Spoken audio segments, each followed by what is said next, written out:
you've talked about it as well with Eric Prince, but the Secret Service is completely incapable of, stopping a 20-year-old kid with no military experience from getting 150 yards from the president. What would that look like with, a trained, team like, whether it's the Houthis, we had Hamas, intelligence that said the Iranians were whatever it is. after him. We had intelligence that said that the Iranians that had put a hit out on Trump just prior to that. There is intelligence that's a very big threat as well. But some of the other things that we've learned, Sean, that's alarming is that the Secret Service seems to be completely allergic to innovating and adapting to modern warfare, right? Dan Bongino was talking about how when he was there, it took decades for them to even put slings on their primary weapons, right?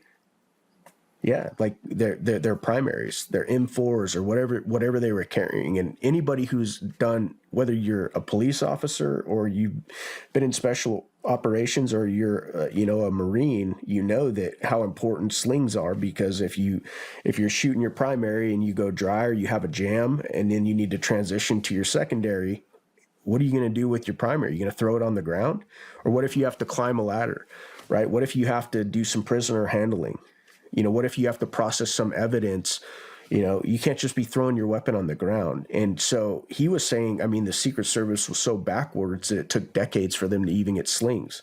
He also said that they didn't want to transition to a higher caliber weapon, like an AR style platform that shot something that maybe some of the threats were carrying, right? And so you couple that with, they didn't have a drone up on site, right? They even turned down a drone from some of the local authorities. And you just got to wonder, like, why aren't they forward thinking at all? Because our enemies most certainly are.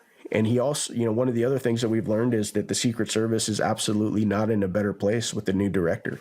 People are just like in every other government institution, they're failing up, right? Director Rowe probably, had a lot more say over what security and what personnel and what assets were on site at Butler on that day than even Director Cheadle did. And so, there's been a lot that we've uncovered and we've found, but definitely there's still a lot more to uncover. And, for those of us on the outs, it's going to be difficult because we don't have subpoena power.